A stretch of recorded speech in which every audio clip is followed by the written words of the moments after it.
Hello and welcome. Today we are diving into a tool that has practically brought revolution in the way we collaborate, the way we create, the way we communicate in education. This tool is called Google Docs. Whether you are a teacher guiding students through a project or you are a student preparing an assignment, Google Doc has something for everyone.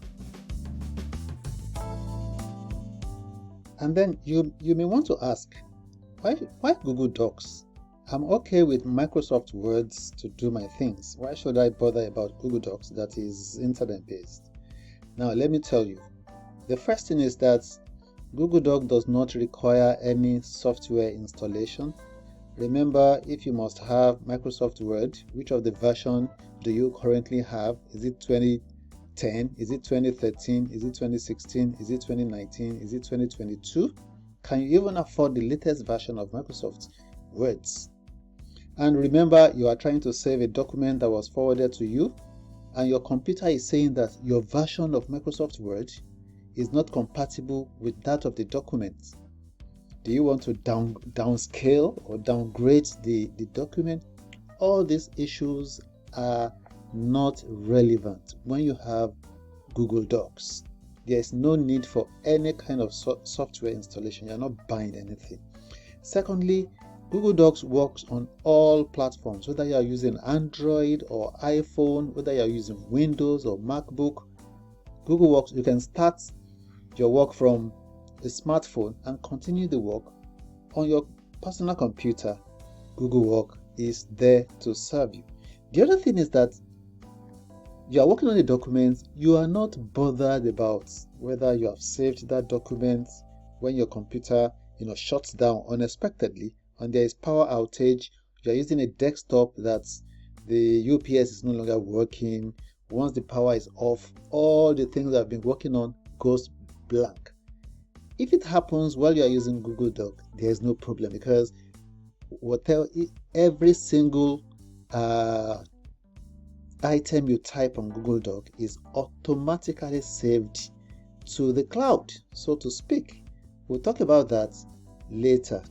So there's also this functionality of Google Docs that we call revision history. We'll still talk about each of these things. You are supervising a project, and then back and forth you're sharing documents with your students. You are making corrections. Every single correction, every single suggestion, every single comment that you make on Google Doc remains in revision history, so that you can always make references. Aside from that, if the version that you created 10 days ago is the version you want to run with finally, you can go back and click on that version and then you have it. So the other thing about Google Doc is the ability to share and collaborate. You can work remotely from anywhere in the world with anyone in the world when you are using Google Doc. And finally, although not so important, the use of Google Doc is entirely paperless. Ladies and gentlemen, you can actually start a thesis with your supervisor from chapter 1 through up to chapter 5 without making a single printout, and both you and your supervisor would continue to make corrections and suggestions and your updates, and you have not lost anything. You don't need a single printout for you to complete your entire project or thesis at any level.